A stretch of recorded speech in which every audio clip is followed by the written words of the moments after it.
Bonjour, je suis Pascal Paquette de parlecoeur.com et c'est avec joie que je vous présente le livre La symbolisation dans la communication, d'une approche à une réalité, qui est en fait un livre qui est le mémoire de maîtrise que j'ai présenté lors de mon mémoire de maîtrise en communication à l'UQAM.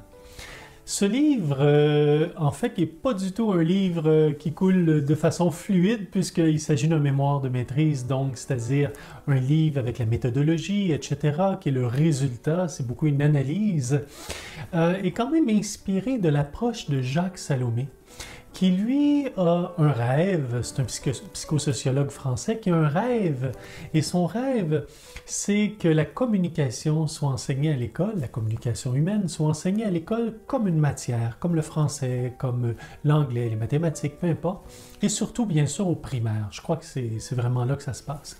Alors, quand j'ai fait mes études de maîtrise en communication, j'ai eu la joie de rencontrer Jacques Salomé, je crois, au bac, en psychosociologie.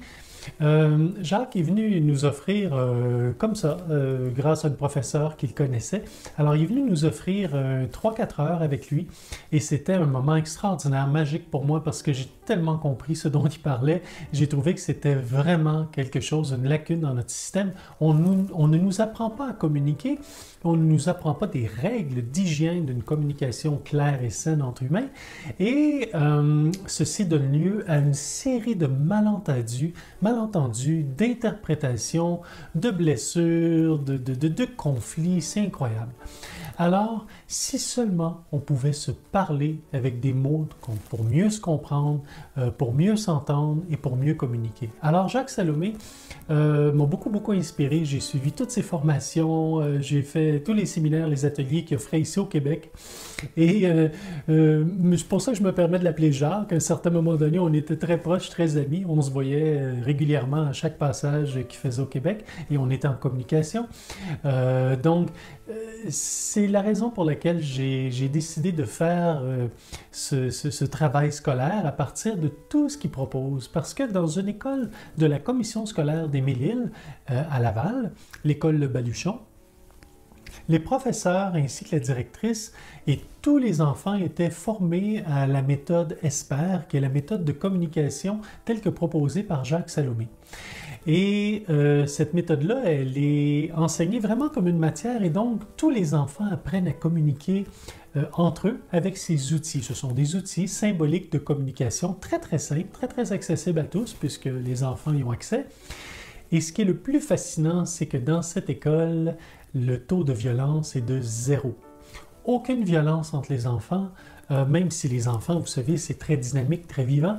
Aucune violence entre les enfants s'entendent et quand il y a un conflit ou une situation, immédiatement ils utilisent les outils de communication qui leur sont enseignés par les professeurs et avec les professeurs et tout de suite la situation est, disons, processée avec les outils de communication proposés par Jacques Salomé. Et c'est absolument magnifique et magique. Maintenant, j'ai été là pendant une année sur le terrain avec les professeurs.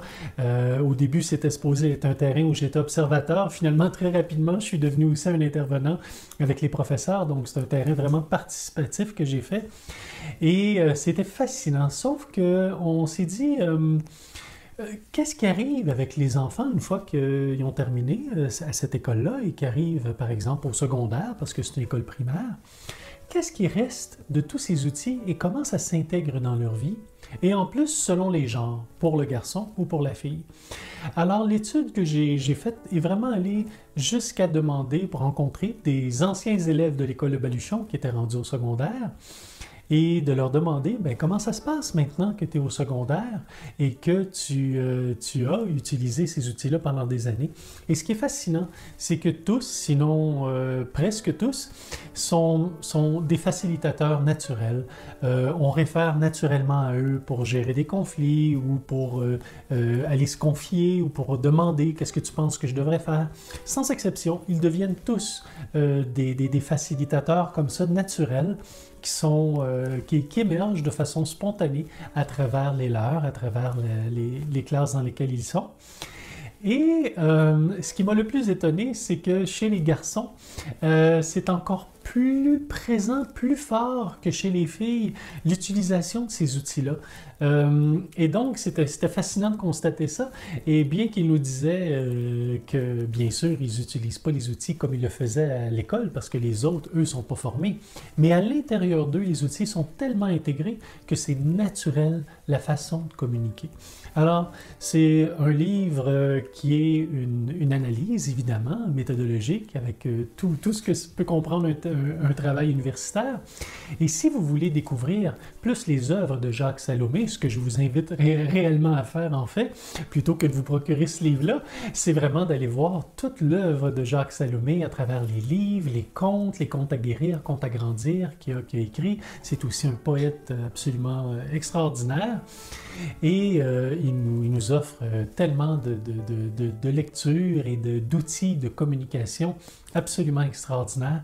Donc, je vous invite vraiment à vous procurer ces œuvres et à aller consulter l'ensemble de qu'est-ce qu'il a à vous proposer. Et si vous souhaitez, par contre, un livre plus académique, qui n'est pas du tout un livre de chevet pour s'endormir le soir, mais qui vous permet quand même de découvrir à travers l'étude, peut-être que l'étude que j'ai faite vous intéresse, un peu les résultats de tout ça et comment on s'y est pris et qu'est-ce que ça a donné, et puis même le verbatim entre les enfants et nous et les professeurs, tout ça se retrouve là.